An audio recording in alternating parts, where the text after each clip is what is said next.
Old Man Media, welcome. Welcome back to the podcast where we talk about films, movies, books, and everything in between. And music, and everything in between. I'm Will Ragg. I'm Paul Buchanan. And we've got quite a bit to talk about today. There's obviously the Oscar nominations have come out. Yes, and I've also been... Do you remember when we were joking about the Benny versus Josh? Oh yes, I've heard about this. You've heard the stuff that's come out recently as well. Yeah, I did kind of know. I did know a little bit about this, but I didn't realise it was a reason why. So I didn't want to speculate. Well, for those of you out there who don't know what we're talking about, we're talking about the recent news that came out about on the set of Good Time, an actor exposed himself to another actor who was in the sex scene as playing as a prostitute or something, and she was like 17 at the time, and then like the guy, just without like any plan or consent or anything like that from the actor, he like exposed himself for the scene, and then like they kept the cameras rolling, and was it Benny that was running the camera, or I can't remember. I always get them mixed up. I know Benny is the one that had a problem with it. Okay, so yeah, Josh was running the camera, and he kept rolling, and then I don't think like the narrative that's being portrayed in the media is that Benny didn't know about that until later down the line. Well, no, I think what it was is that he did see it, but he didn't realise she was underage, and that was the problem that he then found out later on. But I don't know if I believe that he didn't know. But then it's underage. Like people are like saying like, oh, it makes sense that because Josh is working with a piece of shit like Kevin O'Leary, she got him for Marty Supreme, and yeah, but at the same time, it feels like a lot of this is being brought up now just to stir the Oscar nominations, and I don't know, just to cause a bit of discourse. I think this had already come out and it's being rehashed. It's old news in a way, and it's never cited as the reason, and they split ways. But Benny's never come out and said it. There is a narrative going around that says that is the reason. But yeah, I don't know where it's come from now. I don't know why it's come out now. But I mean, obviously, if she is underage, that's awful. That's not. It's not. But I mean, it's pretty awful film practices. But yeah, I don't know. I only just found out the other day about this like Marlon Brando thing. What, on Last Tango in Paris? Yeah. Oh yeah, no, he was bad there. Yeah, so I mean, I'm not gonna talk much more about it. But it's pretty fucked up. Because I was gonna get into. Well, I've still got a couple of DVDs to watch of some old school Marlon Brando, but then it's like I don't know how I came across that. I was just like, oh fuck. Yeah. But the thing is, I mean, I don't know. We don't want to get into a conversation about separating art from the artist because that's gonna take the rest of the episode. But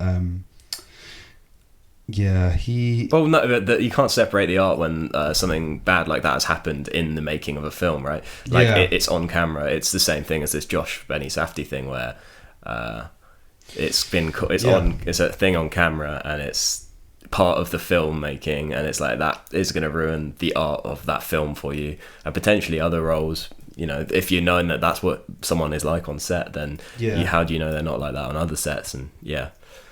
Have you seen that film, Last Tango in Paris? No. It's not very good anyway. Wouldn't bother. But yeah, Oscar nominations. Not Oscar nominations. So obviously the big news is that Sinners has got a record 16 nominations. I haven't seen it. Have you? Yeah, I have seen it. I think I did talk about it before. I thought it was good. I didn't think it was 16 Oscar nominations good. Yeah. Which is, I don't know, that's insane to me. Apparently that record was previously held by All About Eve, Titanic and La La Land. I mean, I've not seen the film, so I don't have any reservations about it. You should see it. It's definitely worth a watch. It's really interesting what they do with it. And I didn't know it was a vampire film going into it. And so that was really cool when that happened. But I just didn't think it was that scary. Yeah. Boys, I don't know. I don't know if is it meant to be scary? No, I think it's meant to be more thoughtful and more like kind of. I don't know if it's meant to be scary, but it's supposed to be more like a thoughtful piece on black music and its place in America and the immigrant experience, because there's a lot about Irish people as well, and but I don't know. I think I've said this before, but there's a bit in it where they're twerking in a blues dance hall, which is obviously it's about the theme of black music in America and all of this, but it's just when she starts twerking in a 30s blues dance hall, I do just like get sucked out of it. I'm like, what the fuck? Yeah, I mean, I've heard some stuff from friends who've seen it, and that's kind of the thing that they commented on the most is you've got like Buddy King or whatever playing guitar, and then you just get like a load of twerking and stuff, and it feels like, I don't know, it's like, I mean, it's part of the culture, but then it's like mixing the timeline. I don't know. I think everyone can kind of understand where someone might be turned off by someone twerking to some old blues music. I think just that on paper sounds awful to me. But it's kind of like, it reminds me of the Elvis film where they had that Doja Cat remix. I love that film so much. The Elvis film? Yeah. I watched it in the theatre after drinking an entire bottle of wine, and I thought it was the best thing ever, and then I watched it again on TV afterwards, and I was like, oh man, I was chopped. I was dead sober when I watched it, and I loved it in the cinema. I thought it was great. I thought Tom Hanks is just like, I love that kind of performance that's just so over the top, it's just stupid, but like it seemed like he was playing into it a little bit, and I did like that. But like the Colonel's also like a figure that's been kind of mythologized, so I do like that in the film. But yeah, Sinners. It was good. I always thought Lord of the Rings was had the record for the most nominations, but apparently not. Really? But they got loads, didn't they? I know they won a lot, but they got, I don't know. Not too sure. But one battle after another got 13 nominations, and Marty Supreme, Frankenstein, and Sentimental Value got 9. Have you seen Frankenstein? No. I can't stand Jacob Elordi, so I didn't. No, I don't mind Jacob Elordi, but I just think it's always very hit or miss with Guillermo del Toro.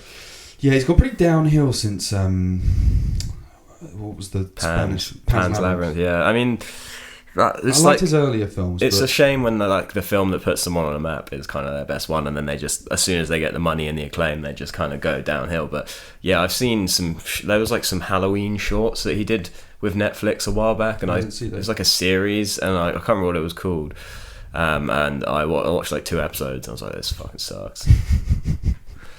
And then there's obviously Pinocchio I've not seen. No, I've not seen that.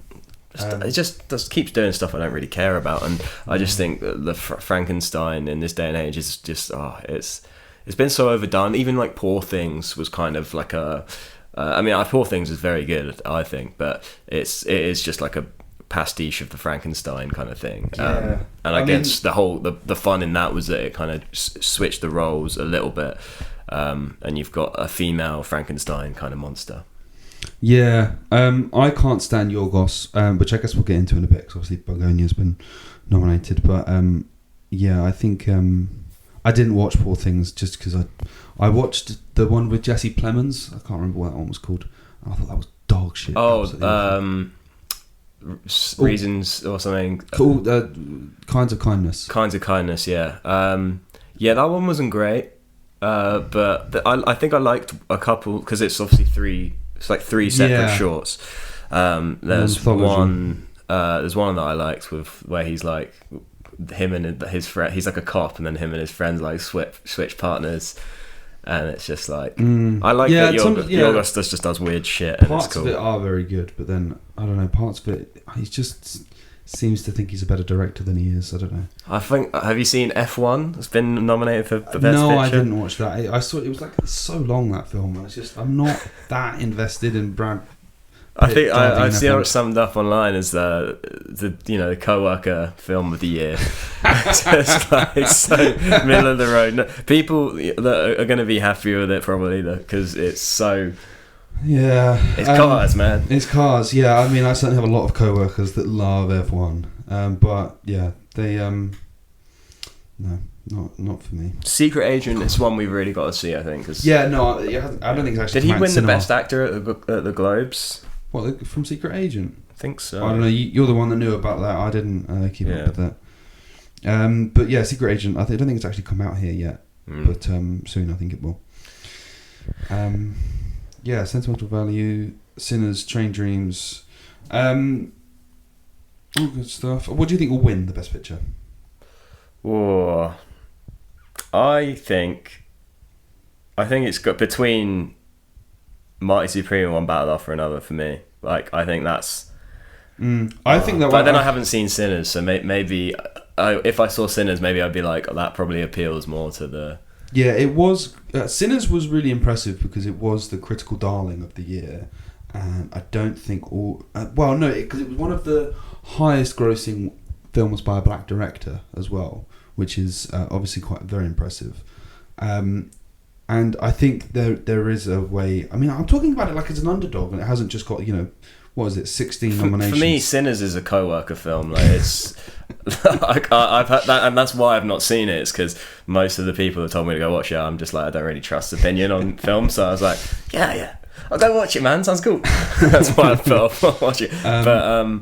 That's not. I've heard the concept as well. It's just like I don't know. I would like to be happily surprised, and I will watch it and get back before the Oscar season. If I had heard that it was a vampire film before I saw it, I might not have seen it. Well, yeah, I heard someone saying it's kind of like a normal film, and then around the halfway point turns to a vampire film. You're like, but the tone is kind of weird, and you either want to get on board for it, or you don't. But Blue Moon, have you seen that? No, I haven't. Oh God, I feel very unprepared for Actually, this. rewind.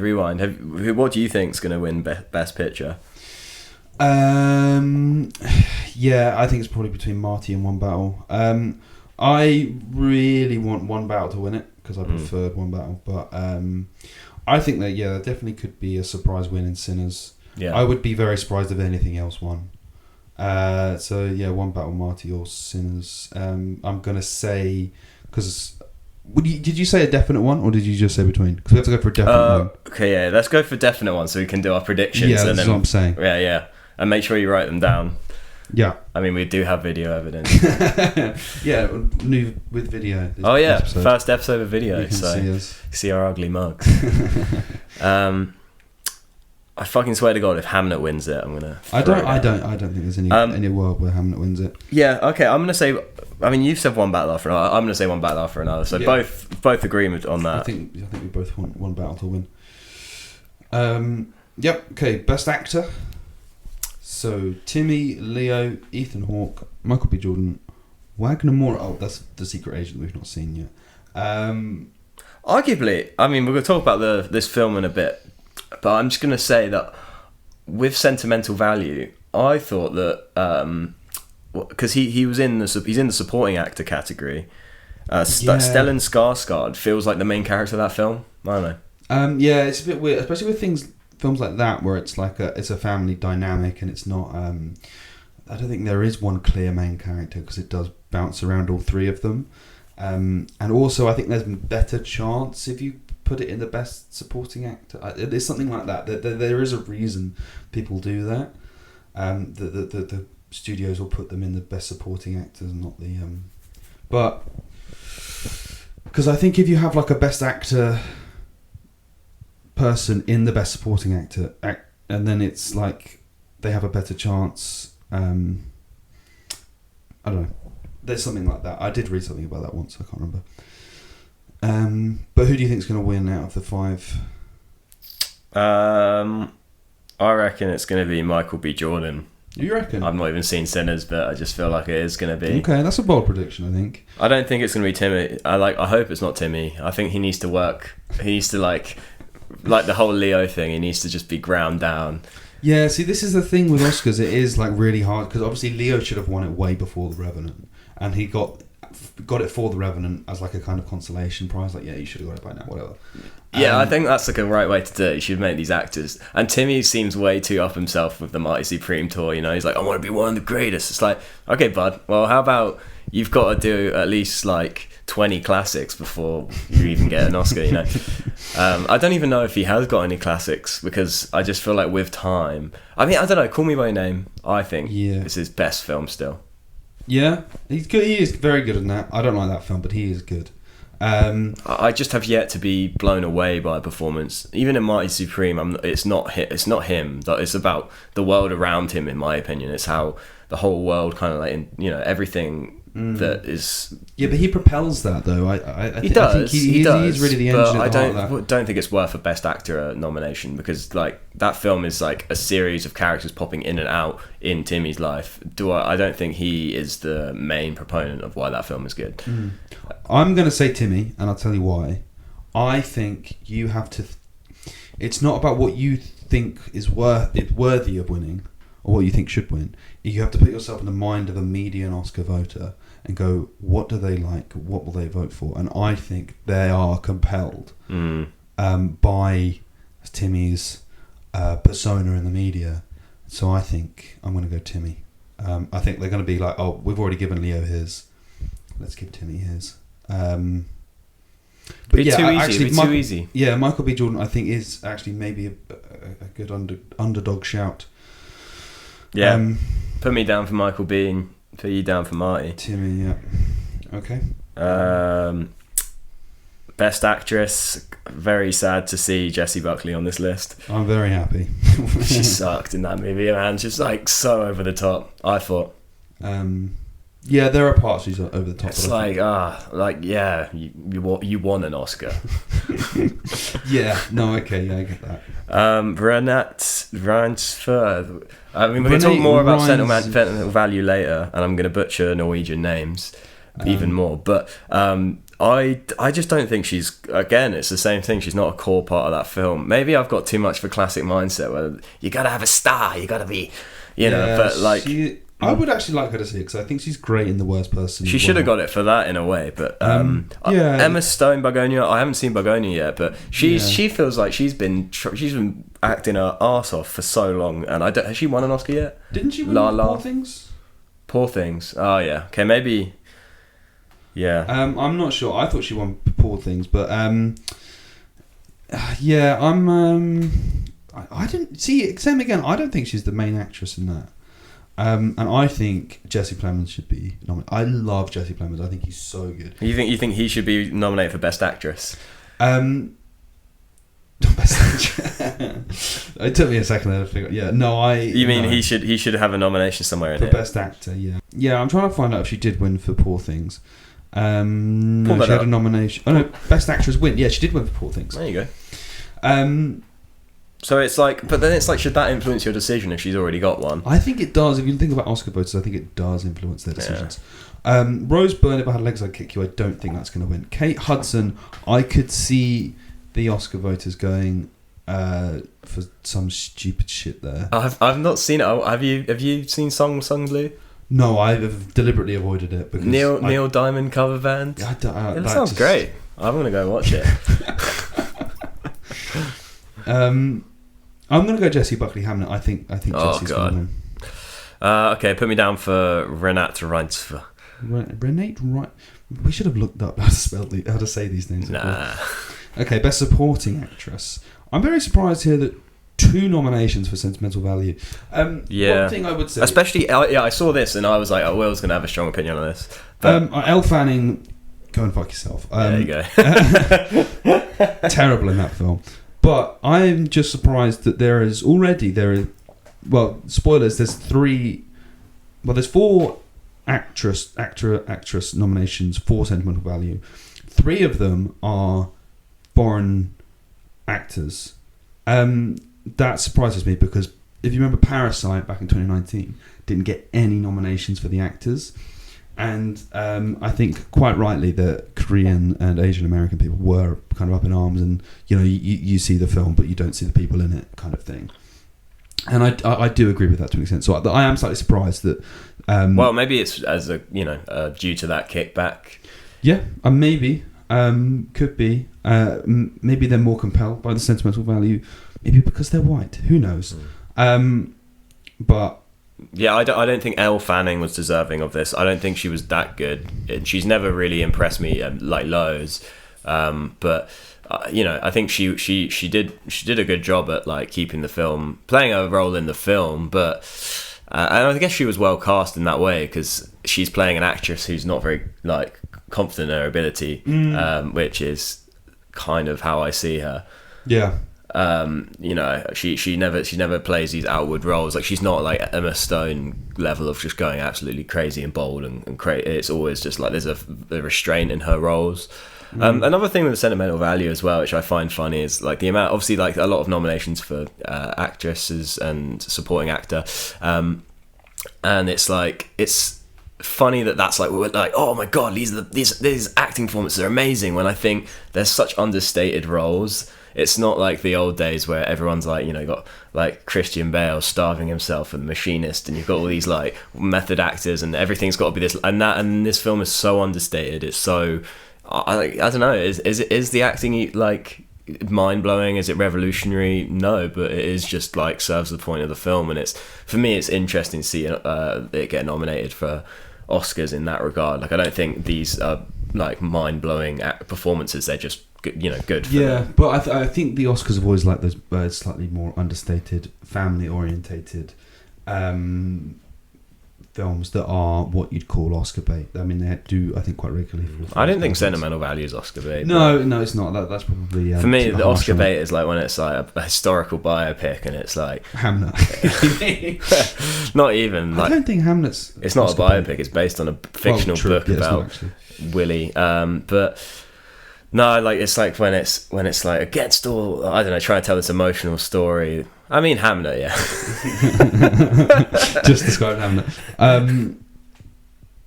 But I think Best Supporting Actress, interesting again, that Amy Madigan was nominated, because she's, if you remember in Sinners, she's the woman who's in charge of the, missing kids. Amy Madigan's nominated for Weapons, though. Yes. Yeah. This is what I'm saying. Yeah. Sorry, I didn't say Weapons. You said Sinners, yeah. Did I say anyway, I think it's very surprising, because actually, normally, the Oscars don't really like horror films. They don't know... I don't know if any horror film's ever been nominated for Best Picture. So that's quite surprising to me to see a horror film nominated in the actress category. I mean, only in supporting actress, but... only, sorry. But, yeah, well, that was interesting. I hope she wins. I think she's really good in Weapons. I don't like Weapons that much, but she was good in it. But I personally think Tarina Taylor should win it. Yeah. And I think she will, actually. I think that would be my vote for who wins it. Yeah, I hope Amy Madigan wins it. I would be happy with anybody in this category winning it, apart from Elle Fanning. And I think that's probably means that's going to be the one that wins it. So for that reason, actually, I'm going to put Elle Fanning in as my pick for Best Supporting Actress. Oh, mate. Just because I don't want her to win, so I think she will. Yeah, that'd be a sad day. Sad day in Hollywood. Best Supporting Actor. Yeah. I mean, it's cool to see that One Battle's got 2 nominations in this one. Yes. It's kind of funny, actually, because I think you've got Sentimental Value with 2 supporting actresses nominations, and then One Battle After Another, and it's very much like the male-dominated film, because One Battle After Another, like, it does feel like quite a male-centric vibe to it. Like, it is just like a bro movie. But I mean, obviously, the film is propelled forward by the women in it, I think. His daughter, for one, and the mother in the other. Yeah, but I'm not saying it's like dominated on the screen by men, but I'm saying like I feel like as an enjoyment, I feel like it is very like bro. Like, I don't know, like, it's all about these cool guys, and while the women do make the movie and empower, it feels like a little bit of a male gazy film, I think. Yeah. Like I just from my own personal experiences, speaking to people that have seen the film, and my kind of personal kind of, what do you call it, survey of people that I know. Okay. Like, it seems like men prefer, like, men have rated that movie higher to me than a lot of women that I know. So yeah, no, I agree. And vice versa, maybe with Sentimental Value. What you think women rate Sentimental Value higher? Oh, okay, interesting. Yeah. So obviously we've got Benicio del Toro, Jacob Elordi, Delroy Lindo, Sean Penn, and Stellan Skarsgård. Delroy Lindo, I think, is really good in Sinners, actually, and I love Delroy Lindo because I think he's worked with Spike Lee a couple of times. He's always been pretty good. Do I think he'll win? Do you think he's deserving of it? I think he's deserving. For his career, I think he is.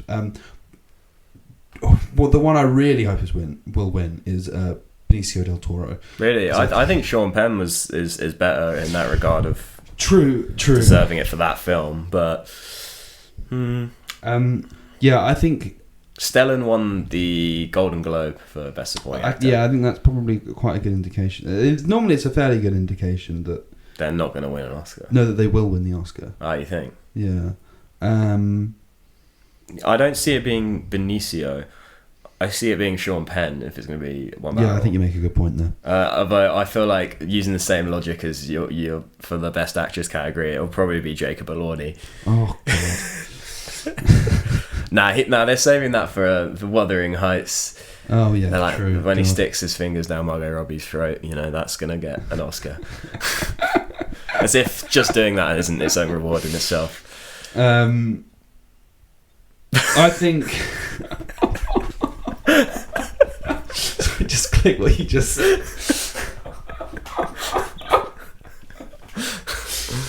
Oh God.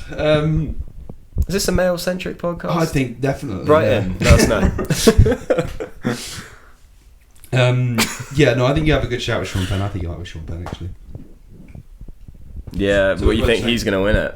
I mean, I think out of the performances, he's definitely become a little bit of a darling in the past year or so, when I feel like his career hasn't tanked, but he's always been a bit like under the surface, maybe pulled back from the main, which is, yeah, probably how he likes it, but... Yeah. No, I think he is good in that, to be fair. So, I'm going to say Sean Penn. Mm-hmm. You're saying Sean Penn, yeah. Cool. Best Director. So we've got PTA, Brian Coogler, Josh Safdie, Joachim Trier, Chloe Zhao. Can I just say quickly, I am actually quite surprised that The Smash Machine hasn't got any nominations whatsoever. It has. Has it? It's got one for makeup or something. Makeup and hairstyling. Oh yeah, no, you're right. Yeah, there is. Best Director is, it feels like... I don't know. I just, if you'd asked me 2 months ago, I was sure that The Rock would at least get a nomination. I think maybe it's still kind of hard for him to get over the rest. I think that film, it should have been I think with a lot of these films, they're released quite late in the movie cycle, and I feel like personally, I think that helps because it's still fresh in people's minds. True. All of these films, apart from Sinners, actually. Yeah, that was released summertime. They're all released kind of winter time. And then I think, was it in autumn that the Smash Machine was released? Yeah. No, yeah, you are right. I mean, yeah, to get a better chance. I mean, one battle after another was a. But then again, also, I think maybe it seems like a lot of these Best Actor nominations are also to do with the film being good. Whereas I feel like the Smash Machine, as we spoke about before, I don't think it's a great film. I think it's an okay film. But his performance elevates it, It's like, I feel like back in the day, that's the sort of stuff that Oscar voters would go for. It's like, it's The Rock's rejuvenated his career and he's being serious in acting, and he's got all this makeup on, and it's like, let's give him a nomination. But maybe it's a good thing that that's not happening, because the movie itself, yeah. I just thought that Oscar voters really liked it when actors went serious and they put all the makeup on and everything, and they really embodied the role. But then it's overstated, not overstated, but it's not understated. But you know what I mean. It's I'm just surprised I would have put him in the Best Actor category, probably over. I don't know. I've not seen Secret Agent, but probably. No, I don't really know who I'd take him out for, but anyway. Best Director. Chloe Zhao for Hamnet. Chloe Zhao. I think she won for Nomadland a few years ago, didn't she? Oh, I haven't seen that. Well, we're going to talk about Hamnet in a bit, so we won't get into it too much. But Midnight. Hamid. Mid. What? Just throwing things at the wall here. Just like they were in that film. I think she's won. Chloe Zhao won best Best Director and Best Picture. I think it's going to be Joaquin Trier. I think it's going to be Joaquin Phoenix. He's not nominated, but I think they mix the cards around. They've got to have last year's cards. They'll do like a 2016 where they pull out La La Land when it's actually like. Do you remember that clip when no. all of La La Land came up on the stage and they were like, "Oh, sorry, actually it's Moonlight," and all of the cast had to go back and go and sit down whilst Moonlight came up. Who remembers Moonlight? I don't remember Moonlight. Moonlight was great. Moonlight was amazing. Okay, well, Moonlight was so good. It was amazing. That one. I'm backing down. You need to watch it again. It's really, really good. I've never seen Moonlight. You've never seen Moonlight? No. Oh, well, shut up then. I just like to have strong opinions on things. That I've not seen. I just go off vibe, and for vibe is La La Land still relevant. La La Land's still relevant, you think? Yeah, more relevant than ever. More than ever? Whatever the fuck it goes. Oh god, I hate that film. Right, we need to start getting through these a bit choppier, I feel like. Best Director, One Battle After Another. Paul Thomas Anderson, One Battle After Another. Ryan Coogler, Sinners. Josh Safdie, Mighty Supreme. Joachim Trier. I think it's Joachim. Joachim Trier for Sentimental Value, and Chloe Zhao for Hamnet. I don't think Chloe Zhao will win, simply from the fact that she won last time, and I don't think there's as much of buzz around Hamnet as there was Nomadland. Yeah, it's not as big. There was a big Oscar push for Nomadland. You could not see... If you went online and went on any sort of film media, it was just Frances McDormand's face. Yeah. All the time. I haven't even seen Nomadland, but I've seen her face from that movie a lot. that gaunt expression she's got, which is a desert and looking out into nothing. It's like, oh god, I've seen that photo so many times. Amazon. Yeah, fucking Amazon. I think it's going to be PTA. I think there's an aversion... Where is it? I can't remember what film it was a couple of years ago that got loads of nominations and didn't win anything. I think there is a big contingent within the Oscar voters that will see something get loads of votes and get loads of nominations, and then they'll go, "Oh, I don't want to vote for that because everyone else is going to vote for that because that's going to win anyway. So I'm going to put my vote on something else." And so, for that reason, and because Sinners has so many Oscar nominations, I'm going to go with PTA. Yeah, it feels like because it's got so many nominations that it's probably only going to win a few of them, right? They're not. If it'd be I don't know, we'll see. But I would have said Josh Safdie before all this shit came out that we spoke about. Do you think that'll influence people? Yeah, I think people will be a bit upset. I don't know if Oscar voters care that much. I don't know. I just still feel like a wider range of people might be upset. If I don't know. I think they're ivory tower enough to not really give a shit. Well, to be fair, after Weinstein, maybe I think probably think. Yeah. I think maybe I have a point there. I would be surprised if it was Joachim Trier.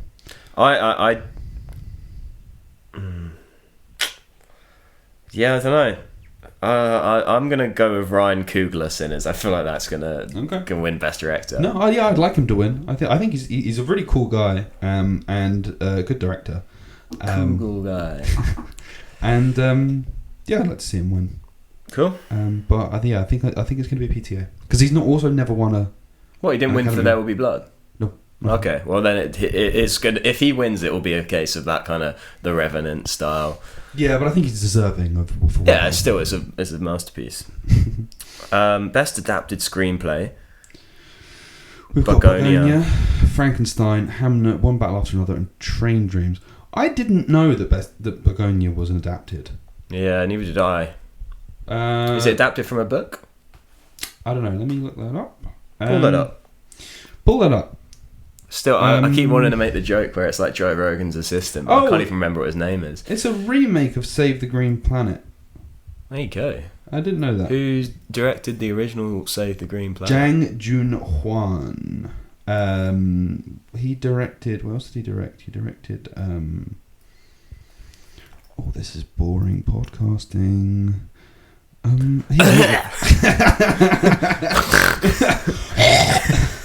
He's not. Got you covered, mate.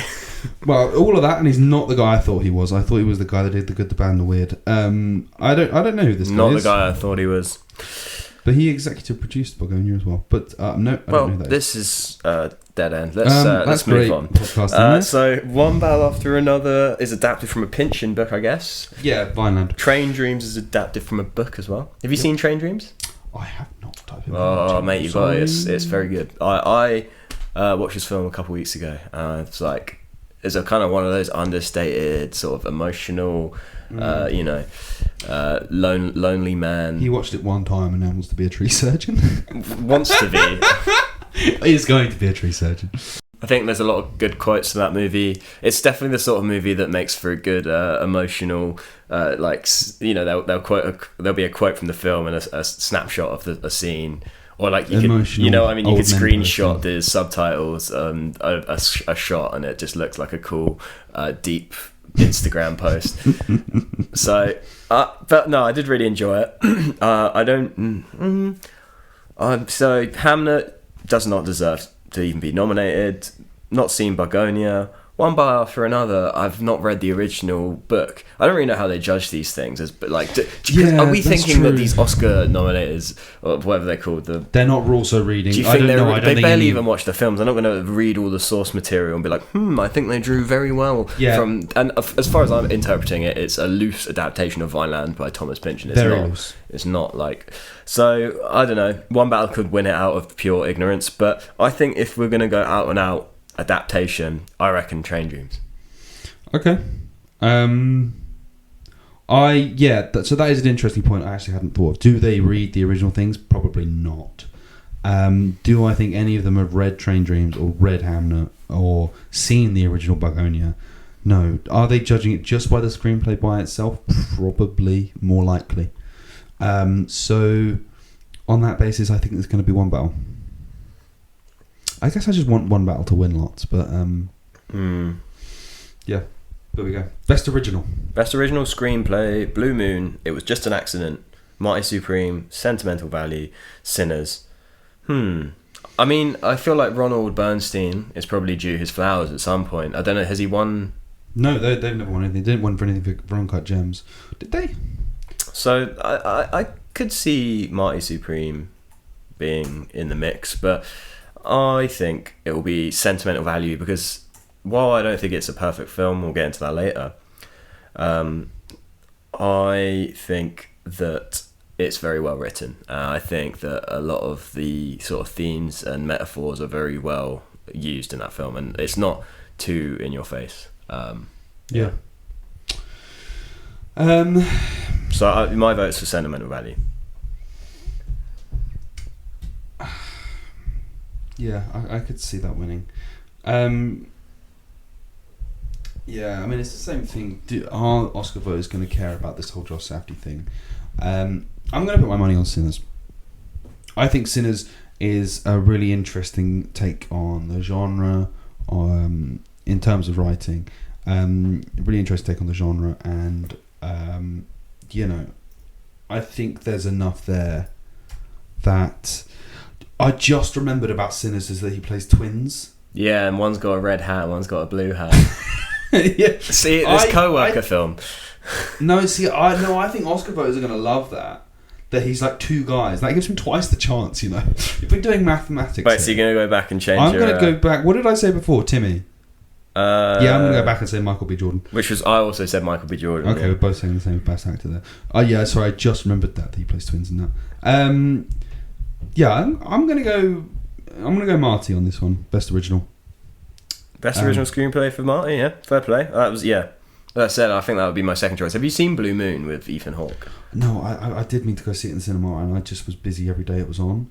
But no, I'm gonna go watch it. I'm gonna go home and watch it tonight. Nice. Should we put the light on? It's getting quite dark. I'm gonna edit that so it looks like I just clapped the lights in. It's just like magic. Best original song. Yeah, best original score. No, oh wait. Best original song is what I've got first. Yeah, K-pop Demon Hunters for sure. Yeah. I I think it's going to be Sinners. In my heart, I want it to be Train Dreams because, I mean, I love Nick Cave. I recently watched this movie, documentary, Day in the Life of Nick Cave. It's like it's called 20,000 Days or something on Earth. 20,000 Days on Earth, yeah. Very good. But yeah, Train Dreams, I wish and I hope wins it, but in my heart, I think it's going to be Sinners. Yeah, no, I think you're pretty right. I think it's going to be Sinners. Not in my heart, sorry, in my brain. Yeah, there was a lot of music. The Sinners soundtrack actually very good. I don't know if you've listened to. You haven't watched the film, but I think it's going to be Sinners. Best original score. Begonia, Frankenstein, Hamnet, One Battle, Sinners. Best original score. Who did the score for each of these? Why doesn't it say Johnny Greenwood did the score for One Battle After Another. No idea about any of the rest. Well, I reckon if you have Sinners down for best original song, it's probably going to win score as well. No. I was separate from the. But I think I don't think Oscar voters they like all the song is on the It'd be stupid if it wins both. I think Oscar voters are mostly pretty stupid. On that basis, yeah, fuck it, Sinners. Yeah, I'm going to put Sinners as well. Actually, no, I'm not. Sorry, I'm going to go One Battle for score. Yeah, I am. I think. Yeah, I think Johnny Greenwood has done so many Oscar-worthy. It's the same thing as before. He's done so many Oscar-worthy. He does deserve it. There Will Be Blood didn't even get nominated through a technicality or something. Yeah, and I think it's he really deserves one. If he doesn't get it. Well, the best international feature. It Was Just an Accident. Sentimental Value. Sirat. Right, when it comes to these, The Secret Agent. I don't know, because there's several. For me, it's between the Secret Agent and and Sentimental Value. Yeah, well, it's going to be Sentimental Value, I think. Yeah. I think because it's got so many nominations in the English speaking section, so I think it's got to be, and it's one that almost all of the Oscar voters will have seen. This is where it gets to the point where do the Oscar voters watch all of these? And I don't think so. And also, I mean, we've not seen a lot of these. I've only seen Sentimental Value from this, and Secret Agent isn't out yet. It Was Just an Accident isn't out yet. I'm just going off a vibe that Secret Agent will probably win. I'm surprised to see that. What's that film that Jafar Panahi did? Oh, It Was Just an Accident. That was what it was. Yeah, I think it could be Jafar Panahi with It Was Just an Accident because he's Iranian, and I think because of the whole Iran thing at the moment, that could play into Oscar voters' heads. I don't know. Really got to get inside the psychology of an Oscar voter. A good book. Yeah, I think it could be. It Was Just an Accident. Because there was a whole thing where he was speaking out against. Have you heard about Panahi? And he got banned from making films in Iran because he spoke out against the government there, and he still made a film. I think on his iPhone or something. I can't remember what it's called now. But yeah, really cool guy. I'd love him to win it, but I think it's probably going to be Sentimental Value. Sentimental Value. Yeah, I'm gonna go for the rogue vote. Just go Secret Agent. Yeah, that would be cool actually. Best animated feature. I haven't seen any of these. I don't really know. I'm probably going to be K-pop Demon Hunters because I think all of the Oscar voters have kids and their kids have made them see it, so they'll vote for that. Probably. Yeah, I'll vote K-pop Demon Hunters. So I think probably going to skip Best Documentary Feature because not seen any. I've not seen any of them. You got. Why don't we just give a random? I think probably Mr. Nobody against Putin. Yeah, I'll say the same thing. I was like, that seems like it would. Because I know that it's based on there is a book about that or something. Anyway, yeah, probably going to be that one because I think all the Oscar voters will have seen that one. Yeah, I don't know. Best costume design. I would love it to be Avatar, but it's probably going to be Hamnet. Yeah, I mean, could be Sinners. I don't see it being Martin. I really don't even want to. I don't even want to be like, I think it will be Hamnet, so I'll pick that. I don't even want to look that film in the eye. So I'm gonna give it to Marty Supreme. Fuck it. Yeah, okay, fine. I'm saying Hamnet.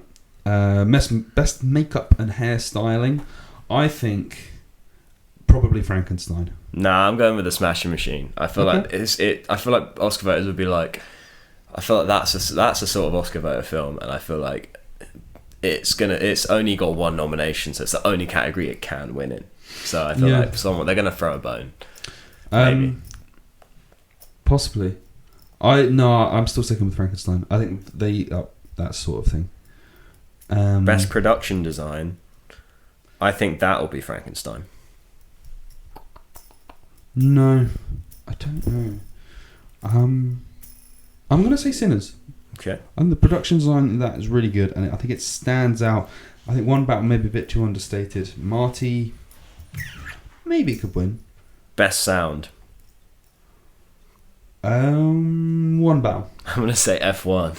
True. For the vrooms. People that Oscar voters love that stuff. Yeah. Okay. Maybe F1 then. Actually, I think maybe you're right. Best film editing. I'm gonna say One Battle. Yeah, for sure, One Battle. I mean, that's the best editing there. Actually, no, Marty. I mean, it is objectively the best one, but best Marty's editing. pretty good. I'm going to say Marty. Okay. For best film editing. Best cinematography.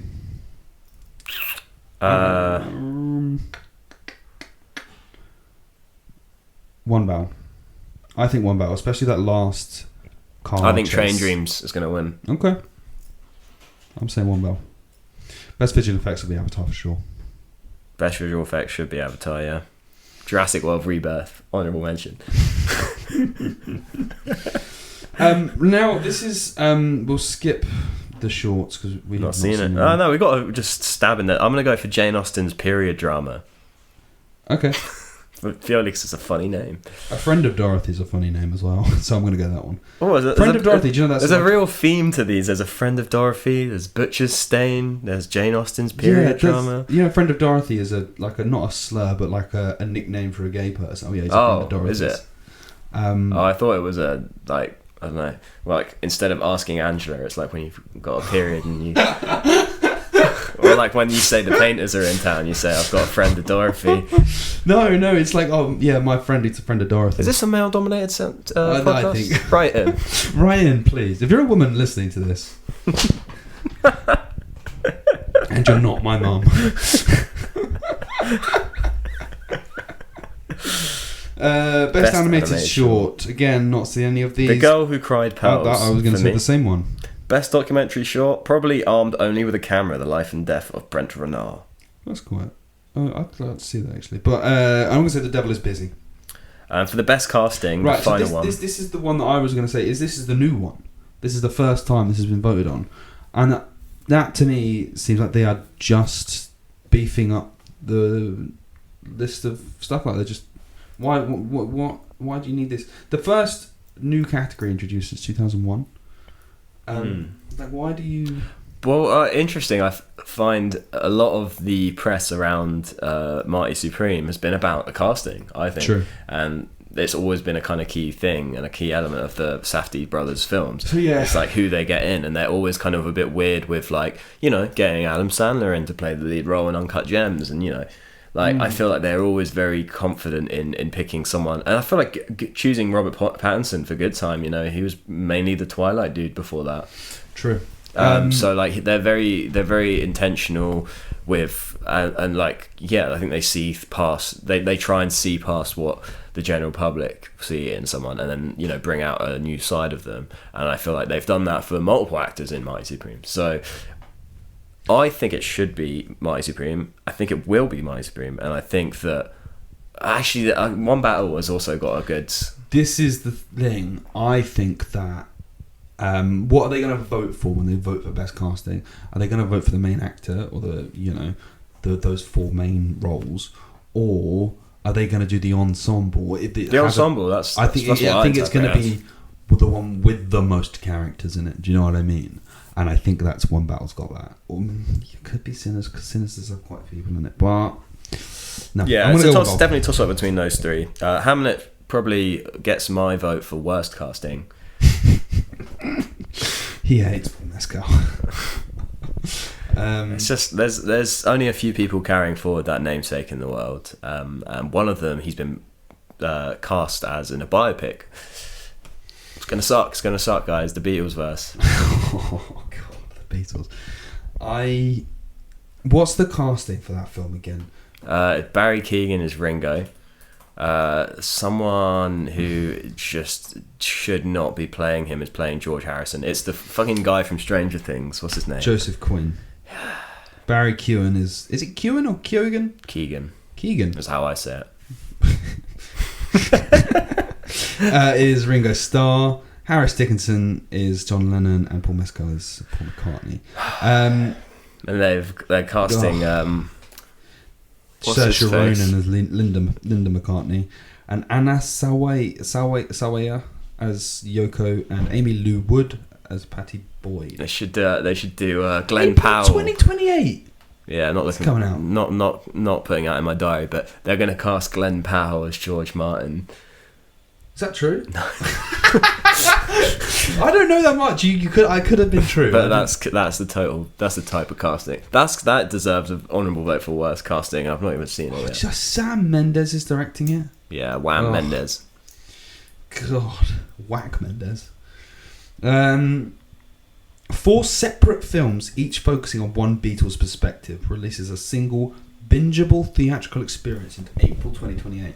This episode has overrun massively. We thought we were going to get in 3 reviews in this one. We're going to do 3 film reviews after this, but this has taken up all of it. So I think we should wrap this up here, and then we'll record another episode where you can listen to our opinions on Sentimental Value, 28 Years Later, The Bone Temple, and Hamnet. Oh, Hamnet. He got video now. He put up his middle finger to the camera, by the way. Not fingering the audience, but fingering the film Hamnet. Fingering Hamnet. That's a good place to leave it. Not the kid. Just to make that clear, the film, the idea of the film, not the child. The child's dead anyway, so... Spoilers, sorry. You shouldn't go watch that film anyway, so if I spoiled it for you, I've saved you 2 hours and a half. Oh god, that was a long film. Okay. And hopefully the past 40 to 50 minutes have just flown by for you, so... Yeah, I hope you've enjoyed your train ride or your long walk. Train dreams. Sweet dreams. Good night, everyone.